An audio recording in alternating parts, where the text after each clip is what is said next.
ಮೈ ಮೇಲೂ ನಾಗಲೋಕದ ಮಚ್ಚೆ ಇದೆಯಲ್ಲ, ತ್ರಿಶೂಲ್ ಮೈ ಮೇಲಿರೋ ಮಚ್ಚೆ ತರನೇ ಇದೆಯಲ್ಲ. ಹಾಗಾದ್ರೆ ಇವರಿಬ್ಬರಲ್ಲಿ ನನ್ನ ಆದಿಶೇಷ ಯಾರು? ತ್ರಿವಿಕ್ರಮ್, ಮಚ್ಚೆನ ಟ್ಯಾಟೂನಾ? ಇದು ಆಕ್ಚುಲಿ ಬೈ ಬರ್ತ್ ಇರೋದು. ಟಿಕೆಟ್ ಮಾಡ್ಕೊಂಡು ಮಾತ್ರ ಅಲ್ಲ ಮೇಡಮ್, ನನಗೂ ಇದೆ ನೋಡಿ.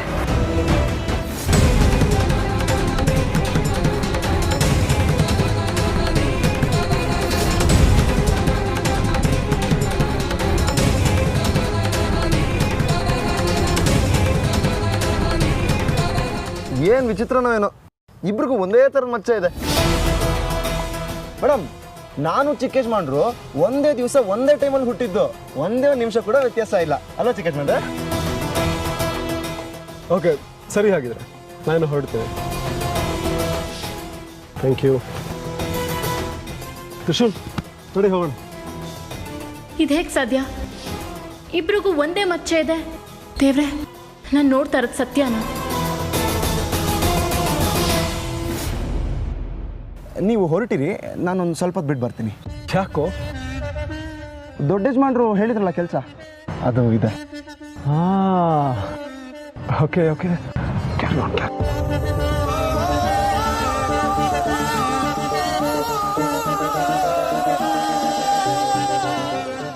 ಮೇಡಮ್, ಆವಾಗಲೇನೋ ಇಂಪಾರ್ಟೆಂಟ್ ವಿಷಯ ಹೇಳ್ತಾ ಇದ್ರಿ, ಡಿಸ್ಟರ್ಬ್ ಆಗೋಯ್ತು. ಇವಾಗ ಹೇಳಿ ಮೇಡಮ್. ಸಾರಿ ಪಾಪ, ನೀವು ಇವತ್ತು ತುಂಬ ಸುಸ್ತಾಗಿದ್ದೀರಾ ಅನಿಸುತ್ತೆ. ಮನೆಗೆ ಹೊರಡಿ, ನಾವು ಬೇರೆ ದಿನ ಮಾತಾಡೋಣ. ನಾನು ಬರ್ತೀನಿ. ಅಯ್ಯಯ್ಯೋ, ನನ್ನ ಫೈಟಿಂಗೆಲ್ಲ ಆಡೋದು ನೋಡಿಬಿಟ್ಟು ಪೊರ್ಕಿ ಅಂದ್ಕೊಂಬಿಟ್ರು ಅನ್ಸುತ್ತೆ. ಇರಲಿ, ಇನ್ನೊಂದು ದಿವಸ ಯಾವತ್ತಾದ್ರೂ ಮಾತಾಡ್ತೀನಿ. ಬ್ರೋ, ನಾನು 2 ವೀಲರಲ್ಲಿ ಬಂದಿದ್ದೀನಿ, ನೀನು ಹೊರಡು, ನಾನು 2 ವೀಲರ್ ಎತ್ಕೊಂಡ್ಬರ್ತೀನಿ.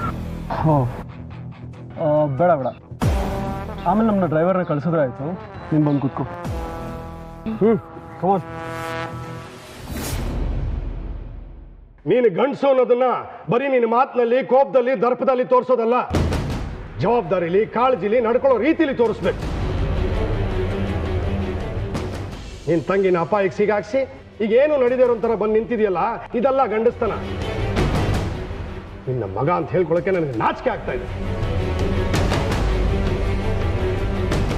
ಮನೆ ಹೆಣ್ಣು ಮಗಳೊಬ್ಳು ನಿನ್ನಿಂದನೇ ಅಪಾಯಕ್ಕೆ ಸಿಗಾಕೊಳ್ಳಲ್ಲ. ಡ್ಯಾಡ್, ನಿನ್ನ ಮನೆಯವ್ರನ್ನ ಕಾಪಾಡೋದು ನಿನ್ನ ಕರ್ತವ್ಯ. ನಿನ್ನಿಂದನೇ ತಾನೆ ಆ ಪುಡಿ ರೌಡಿಗಳು ನನ್ನ ಕರ್ಕೊಂಡೋಗಿದ್ದು. ಅವ್ರು ನಿನ್ನ ಫೋನೇ ಮಾಡದೇ ಇದ್ದಿದ್ರೆ ನಿನ್ನ ತಂಗಿ ಎಲ್ಲಿದ್ದಾಳೆ ಅಂತ ನಿಮ್ಗೆ ಹೆಂಗೋ ಗೊತ್ತಾಗ್ತಾ ಇತ್ತು? ಡ್ಯಾಡ್, ಇವಾಗ ನಾನು ಕಾಪಾಡ್ಕೊಂಡು ಬಂದಿದ್ದೀನಿ ತಾನೆ. ಏ ಇಡಿಯಟ್, ಏನೋ ಅನ್ಕೊಂಡಿದ್ಯಾ ನೀನು? ಇದೇನು ಸಿನಿಮಾನ? ನೀನೇನು ದೊಡ್ಡ ಹೀರೋನಾ? ನೀನು ತ್ರಿಶೂಲ್ ಸೇರಿ ರೀನಾನೇನೋ ಕರ್ಕೊಂಬಂದ್ರಿ, ಓಕೆ. ಆದರೆ ಪ್ರತಿ ಸಲ ನೀವು ಅನ್ಕೊಂಡಾಗ ಆಗಲ್ಲ. Remember that. ಅವ್ಳಿಗೆ ಹೆಚ್ಚು ಕಡಿಮೆ ಆಗಿದ್ರೆ ಏನೋ ಮಾಡ್ತಾ ಇದ್ದೆ ನೀನು. ಡ್ಯಾಡ್, ಅವ್ರಿಗೆ ಏನು ಶಿಕ್ಷೆ ಆಗಬೇಕೋ ಅದು ನಾನು ಕೊಟ್ಟಿದ್ದೀನಿ. ಅವ್ರ ಮುಖ ಹೇಗಿತ್ತು, ಅವ್ರಿಗೆ ಯಾರ ಕಡೆಯವರು, ಇದನ್ನಾದ್ರೂ ತಿಳ್ಕೊಳ್ಳೋ ಪ್ರಯತ್ನ ಮಾಡಿದ್ಯಾ? ಡ್ಯಾಡ್, ಅವ್ರ ಮುಖ ಹೇಗಿರುತ್ತೆ ಅಂತ ಅವ್ರಿಗೆ ನೆನಪಿರಲ್ಲ. ನಾನು ತ್ರಿಶೂಲ್ ಸೇರಿ ಹೇಗೆ ಹೊಡೆದಿದ್ದೀವಿ ಅಂದರೆ, ಲೆಟ್ಸ್ ಜಸ್ಟ್ ಸೇ ಅವ್ರ ಇನ್ಮೇಲಿಂದ ನಮ್ಮ ತಂಟೆಗೆ ಬರೋದಿಲ್ಲ. Shut up will you? ಅವ್ರು ಯಾರು ಏನು ಎತ್ತ ಅಂತ ತಿಳ್ಕೊಂಡಿದ್ದಿದ್ರೆ ತಕ್ಕ ಶಾಸ್ತಿ ಮಾಡ್ಬೋದಾಗಿತ್ತು. ಗಿಡದ ರೆಂಬೆನ ಮುರಿದಾಕ್ಬಿಟ್ರೆ ಬುಡ ಸಾಯೋದಿಲ್ಲ, ಬುಡ ಸಮೇತ ಕಿತ್ತಾಕೋದು ಜಾಣ್ತನ. ಏನಾದರೂ ಶುರು ಮಾಡಿದ್ರೆ ಅದನ್ನು ಮುಗಿಸೋ ತಾಕತ್ತಿರ್ಬೇಕು. ಅವ್ರ ಮೂಲ ತಿಳ್ಕೋಬೇಕು. Dad, relax. Why you taking it so hard on yourself? Daddy,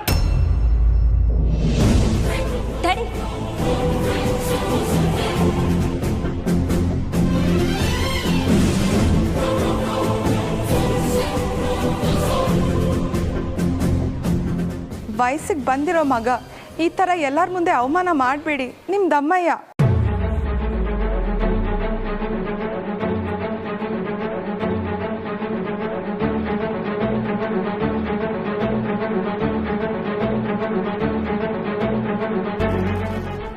ನೋಡು, ನಾನು ನಿನಗೆ ನಿನ್ನ ಲೈಫ್ನಲ್ಲಿ ಏನೂ ಕಡಿಮೆ ಮಾಡಿಲ್ಲ. ನೀನು ಅಷ್ಟೇ. ಈ ಮನೆ ಮರ್ಯಾದೆನ ಕಡಿಮೆ ಮಾಡಬೇಡ. ಮಾಡೋ ತಪ್ಪನ್ನು ಒಪ್ಕೊ. ತಪ್ಪನ್ನು ಒಪ್ಕೊಳ್ಳೋದೆ ಜವಾಬ್ದಾರಿ ಪ್ರಾರಂಭ. ಇನ್ನೊಂದು ಸಲ ಈ ಮನೇಲಿ ಈ ಥರ ಏನಾದರೂ ನಡೆದ್ರೆ ನಾನು ಸಹಿಸೋದಿಲ್ಲ.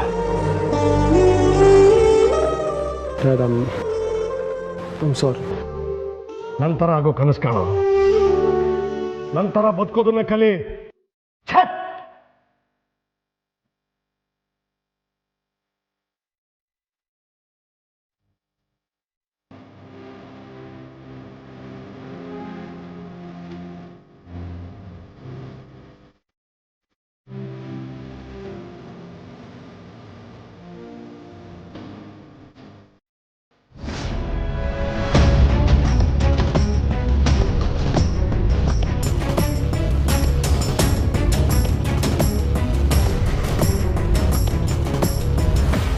ತ್ರಿವಿಕ್ರಮ ಹಾಗೂ ತ್ರಿಶೂಲ್ ಇವರಿಬ್ಬರಲ್ಲಿ ಆದಿಶೇಷ ಯಾರು ಎನ್ನುವುದನ್ನು ಕಂಡುಹಿಡಿಯುವುದು ಶಿವಾನಿಗೆ ದಿನೇ ದಿನೇ ಕಷ್ಟವಾಗುತ್ತಿದೆ ಗುರುಗಳೇ. ಹೌದು ಗುರುಗಳೇ, ನಾನು ಎಷ್ಟೇ ಪ್ರಯತ್ನ ಪಟ್ಟರೂ ಕೂಡ ಹೊಸದೇನಾದರೂ ತಡೆ ಬರುತ್ತಲೇ ಇವೆ. ನೀವು ಹೇಳಿರುವ ಪ್ರಕಾರ ನನಗೆ ಸಮಯ ಕಡಿಮೆ ಇದೆ. ನಾನು ಏನು ತಪ್ಪು ಮಾಡಿದ್ದೇನೆ ಅಂತ ನನಗೆ ಈ ಶಿಕ್ಷೆ? ಸತ್ಯದ ಹಾದಿಯಲ್ಲಿ ಪ್ರಯಾಣ ಮಾಡುವಾಗ ಕಷ್ಟಗಳು ಎದುರಾಗುತ್ತವೆ. ಆದರೆ ಕೊನೆಗೆ ಸಿಗುವ ಸಮಾಧಾನವನ್ನು ನೆನೆಸಿಕೊಂಡರೆ ಆರಂಭದ ಸಂಕಷ್ಟಗಳು ಮರೆತು ಹೋಗುತ್ತವೆ.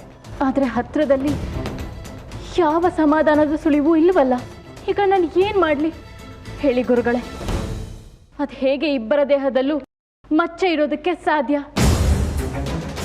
ಗುರುಗಳೇ, ತ್ರಿವಿಕ್ರಮ ಹಾಗೂ ತ್ರಿಶೂಲ್ ಇವರಿಬ್ಬರಲ್ಲಿ ಒಬ್ಬನ ದೇಹದಲ್ಲಿ ನಮ್ಮ ಆದಿಶೇಷನ ಆತ್ಮ ಸೇರಿರುವುದಾಗಿ ನೀವೇ ತಾನೇ ಹೇಳಿದಿರಿ.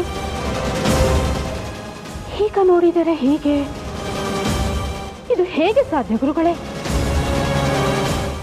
ಹೌದು, ನಾನು ಹೇಳುತ್ತಿರುವುದು ಈಗಲೂ ಸತ್ಯವೇ. ಒಂದು ಕತ್ತಿಯ ಓರೆಯಲ್ಲಿ ಒಂದೇ ಖಡ್ಗವನ್ನು ಇಡಲು ಸಾಧ್ಯ. ಒಂದು ಆತ್ಮ ಎರಡು ದೇಹವನ್ನು ಸೇರುವುದು ಪ್ರಕೃತಿಯ ವಿರುದ್ಧವಾಗುತ್ತದೆ. ಆತ್ಮವನ್ನು ಸೀಳಲು ಸಾಧ್ಯವಿಲ್ಲ. ನಯನಂ ಚಿಂದಂತಿ ಶಾಸ್ತ್ರಾಣಿ. ಅವರಿಬ್ಬರಲ್ಲಿ ಒಬ್ಬನೇ ಆದಿಶೇಷನಾಗಿರಲು ಸಾಧ್ಯ. ಹಾಗಿದ್ದ ಮೇಲೆ ಇಬ್ಬರು ಮಚ್ಚೆಯನ್ನು ಏಕೆ ಹೊಂದಿದ್ದಾರೆ? ಇಬ್ಬರ ಗುಣಲಕ್ಷಣಗಳು ಏಕೆ ಒಂದೇ ರೀತಿ ಇವೆ? ಎಲ್ಲೋ ಏನೋ ತಪ್ಪಾಗಿದೆ ಅನ್ನುವ ಅನುಮಾನ ನನಗೆ ಬರುತ್ತಿದೆ ಗುರುಗಳೇ. ವಿಧಿಯು ತಪ್ಪು ಮಾಡಲು ಸಾಧ್ಯವಿಲ್ಲ. ಅದನ್ನು ಅರ್ಥ ಮಾಡಿಕೊಳ್ಳಲು ಸಾಧ್ಯವಿಲ್ಲದ ನಿಮ್ಮಿಂದ ತಪ್ಪಾಗಿದೆ. ನಿನ್ನ ಕೆಲಸವನ್ನು ಶ್ರದ್ಧೆಯಿಂದ ಮಾಡು. ಆ ಇಬ್ಬರಲ್ಲಿ ಆದಿಶೇಷ ಯಾರು ಎಂಬುದನ್ನು ಕಂಡುಹಿಡಿಯುವುದರ ಹೊರತಾಗಿ ಬೇರೆ ಯಾವ ಕಾರ್ಯವಿದೆ ನಿನಗೆ? ಮನಸ್ಸನ್ನು ಚಂಚಲ ಮಾಡಿಕೊಳ್ಳಬೇಡ. ಹೊರಟ ದಾರಿ, ಸೇರಬೇಕಾದ ಗುರಿ ಎರಡನ್ನು ಗಮನದಲ್ಲಿಟ್ಟುಕೊಂಡು ಮುಂದುವರಿ. ಆಗ ಯಶಸ್ಸು ನಿನ್ನದಾಗುತ್ತದೆ. ಸ್ವಲ್ಪ ಕಷ್ಟವಾಗಬಹುದು, ಆದರೆ ಅದೇ ವಿಧಿಯ ಲೀಲೆಯಾದರೆ ನಾವೇನೂ ಮಾಡಲು ಸಾಧ್ಯವಿಲ್ಲ.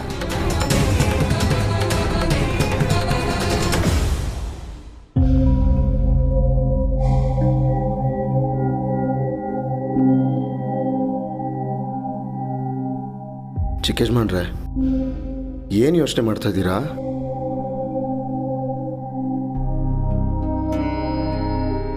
ನಮ್ಮವರೇ ನಮ್ಮ ಬಗ್ಗೆ ತಪ್ಪಾಗಿ ತಿಳ್ಕೊಂಡ್ರೆ ತುಂಬ ಬೇಜಾರಾಗತ್ತೆ. 4 ಜನದ ಮುಂದೆ ಅರ್ಥನೇ ಇಲ್ಲದೆ ಬಾಯಿಗೆ ಬಂದಾಗ ಬೈದ್ಬಿಟ್ರು.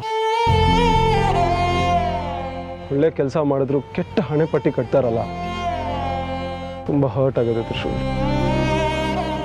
ಚಿಕ್ಕೇಶ್ಮಣ್ರೆ, ದೊಡ್ಡ ಯಜಮಾನ್ರು ಮಾತಾಡಿದ್ರ ಬಗ್ಗೆ ಬೇಜಾರಾಗಿದ್ದೀರಾ? ಅಲ್ವೋ, ಅಷ್ಟೊಂದು ಬೇಜವಾಬ್ದಾರಿ ನನಗೆ. ನನ್ನ ಜೊತೆ ನೀನು ಇದ್ದೆ ತಾನೆ.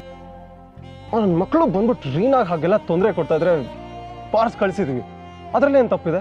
ಆದರೂ ಅಪ್ಪ ಇಲ್ಲ. ಚಿಕ್ಕೇಶ್ಮಣ್ರೆ, ನೀವು ಯಜಮಾನ್ರೆ ಹೇಳಿರೋದಕ್ಕೆಲ್ಲ ಬೇಜಾರು ಮಾಡ್ಕೋಬೇಡಿ. ಅವರು ರೀನಮ್ನವ್ರ ಬಗ್ಗೆ ಯೋಚನೆ ಮಾಡಿರ್ತಾರೆ ಅಷ್ಟೇ.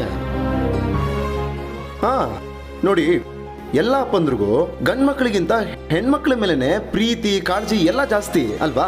ಪ್ರೀತಿ ಕಾಳಜಿ ಎಲ್ಲ ಅವಳ ಬಗ್ಗೆ ಇರಲಿ ತ್ರಿಶೂಲ್, ನನಗೇನು ಬೇಜಾರಿಲ್ಲ.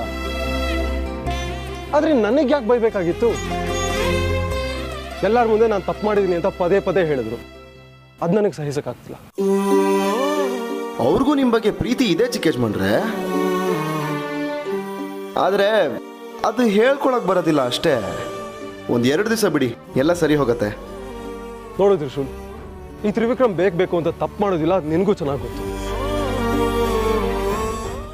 ಏನೇ ಜಗಳ ಆದರೂ ನಾವಿಬ್ರು ಜೊತೆಗೆ ಇರ್ತೀವಿ, ಒಟ್ಟಿಗೆ ಸೇರಿ ಬಾರಿಸಿದ್ದೀವಿ.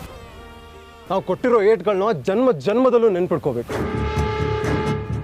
ಅಂಥದ್ರಲ್ಲಿ ನಮ್ಮ ತಂಟೆಗೆ ಬರೋದಿರಲಿ, ನಮ್ಮ ನೆರಳ್ಕೊಂಡ್ರು ದೂರ ಇರ್ತಾರೆ ಜನ. ಯಜಮಾನ್ರು ಹೇಳೋ ಒಂದು ವಿಷಯ ಸತ್ಯ ಅನ್ಸುತ್ತೆ.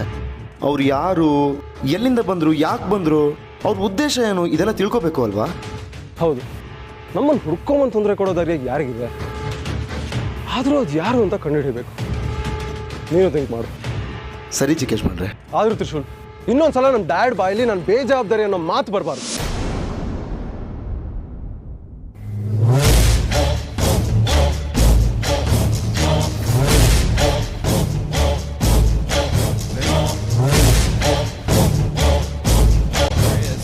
ಒಂದು ಚಿಕ್ಕ ಕೆಲಸ, ಅದನ್ನ ಮಾಡಿ ಮುಗ್ಸಕ್ ಬರ್ಲಿಲ್ವಲ್ರ ನಿಮ್ಗೆ?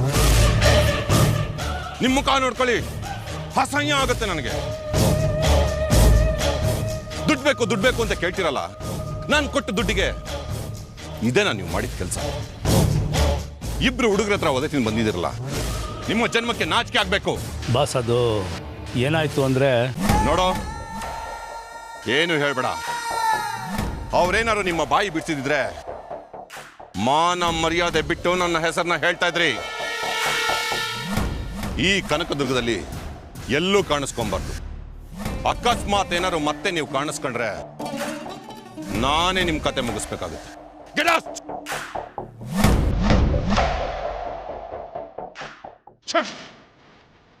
Get out!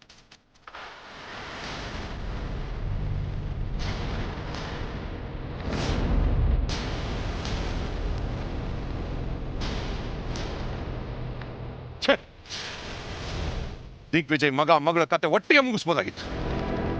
ಕೊಟ್ಟಿದ್ದ ಕಾಂಟ್ರಾಕ್ಟ್ ಎಲ್ಲ ವೇಸ್ಟ್ ಆಯ್ತು, ಎಲ್ಲ ಫೇಲ್ ಆಯ್ತು. ಏನ್ ಮಾಡ್ಲಿ ನಾನೀಗ? ಅವನಂತರ ಕಾರ್ಕೋಟಕ ಇದ್ದಂಗೆ, ಅವನನ್ನು ಎದುರಿಸೋದು ಅಷ್ಟು ಸುಲಭ ಅಲ್ಲ. ಯಾವ ಅಸ್ತ್ರ ಉಪಯೋಗಿಸ್ತೀನಿ ನಾನೀಗ? ಏನು ಮಾಡ್ಲಿ?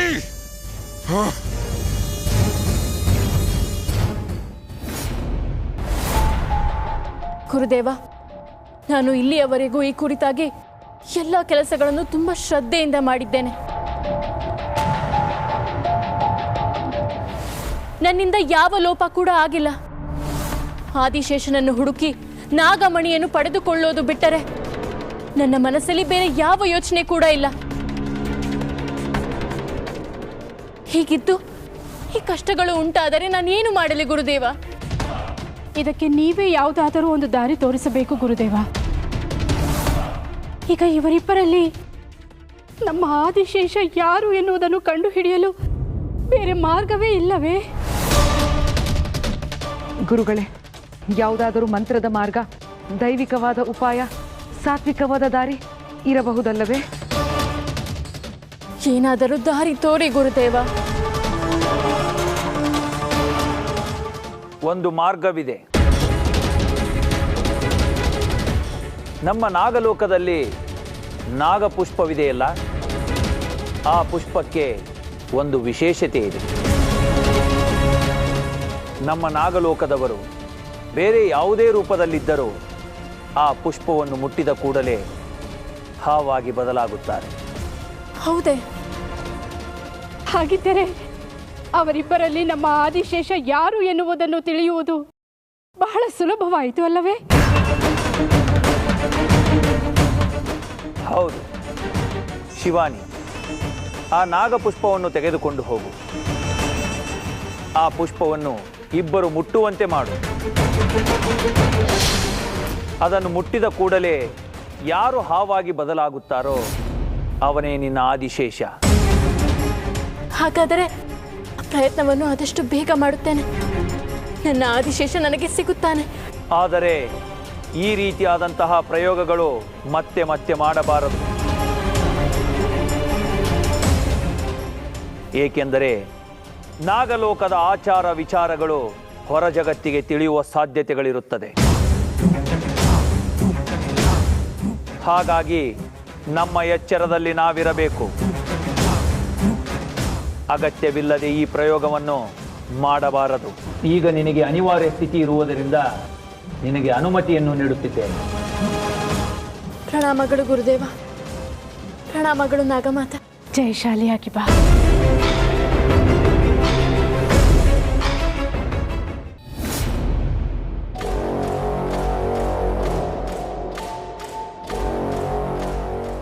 ನೀಲಿ, ಸ್ವಲ್ಪ ಗಮನಿಸು.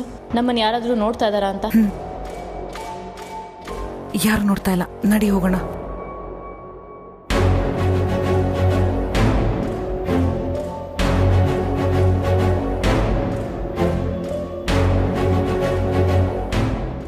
ಆದರೆ ಎಲ್ಲಿಡೋದನ್ನ? ಬಾಗ್ಲು ತೆಗೆದ ತಕ್ಷಣ ಕಾಣಿಸ್ಬೇಕು ಅಂದ್ರೆ ಇಲ್ಲಿಡೋಣ.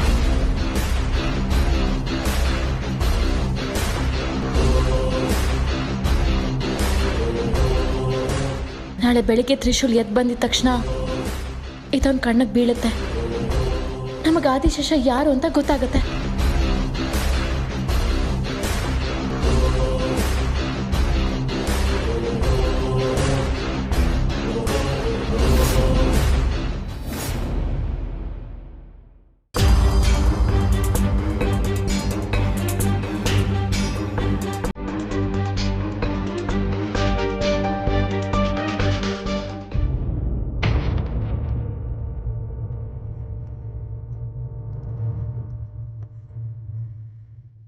ಇಲ್ಲಿ ತ್ರಿಶೂಲ್ ಇನ್ನೂ ಎತ್ತಿಲ್ಲ ಅನ್ಸತ್ತೆ.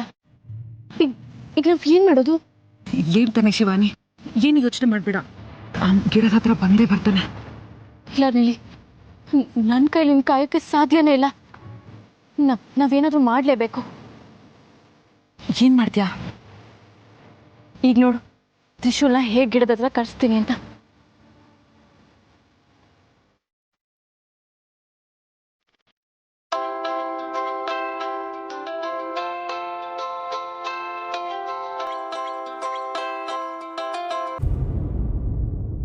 ಹಲೋ, ಯಾರು?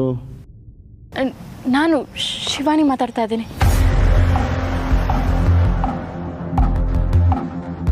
ಹಲೋ ಹಲೋ ಹಲೋ, ಏನ್ರಿ ನೀವು ಇಷ್ಟೊತ್ತಿಗೆ ಬೆಳಗ್ಗೆ ಏನು ಸಮಾಚಾರ ಹೇಳಿ? ಅದು ಒಂದು ನಿಮಿಷ ನಿಮ್ಮ ಮನೆ ಆಚೆ ಬರ್ತೀರಾ?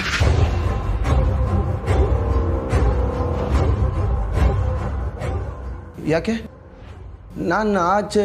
ಓ, ನೀವೇನಾದರೂ ಬಂದಿದ್ದೀರಾ? ನೀವು ಬನ್ನಿ, ಹೇಳ್ತೀನಿ.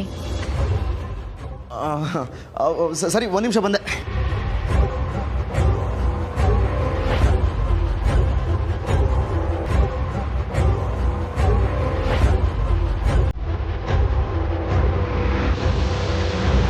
ತ್ರಿಶೂಲ್, ಎಲ್ಲಿ ಹೋಗ್ತಿದ್ಯೋ? ಅಮ್ಮ, ಅದು ಇದು ಕತೆ ಎಲ್ಲ ಹೇಳ್ಬೇಡ. ಮೊದಲು ಹೋಗಿ ಮುಖ ತೊಳ್ಕೊ. ಇದೇನ ಸಂಸ್ಕಾರನ ನೀನು ಕಲ್ಸಿರೋದು? ಓ ಅಮ್ಮ, ಹೆಂಗೆ ಹೇಳಮ್ಮ, ನನಗೆ ಅರ್ಥನೇ ಮಾಡ್ಕೊಡಲ್ಲ ಅಂತೀಯಲ್ಲಮ್ಮ. ಹೇಳ್ತಾ ಇರೋದು ಅರ್ಥ ಆಗ್ತಿಲ್ವೇನೋ? ಹೋಗೋ. ಸರಿ, ಆಯಿತು.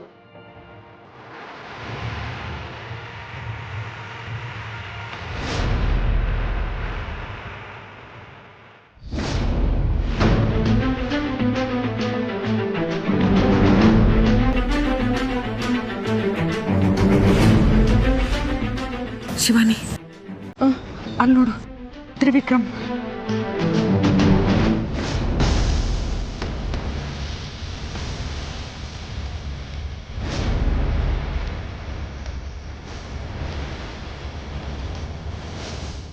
ಛೇ, ಇವನು ಯಾಕೆ ಬಂದ ಇಲ್ಲಿಗೆ? ತ್ರಿಶೂಲ್,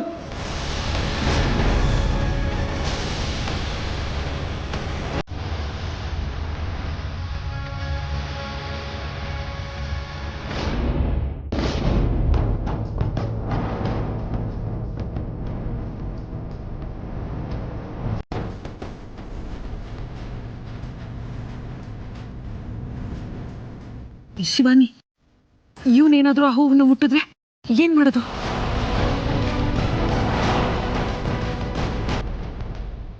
ನಾವು ಆ ಹೂವಿನ ಗಿಡ ತಂದಿರೋದು ತ್ರಿಶೂಲ್ಗೋಸ್ಕರ. ಆದರೆ ಇವನ್ ಮುಟ್ಟಿದ್ರೆ ಸತ್ಯ ಬಯಲಾಗುತ್ತಲ್ವಾ? ನೋಡೋಣ ಇರು. ವಾಹ್, ಇದು ಹೂವು ಎಷ್ಟು ಚೆನ್ನಾಗಿದೆಯಲ್ಲ.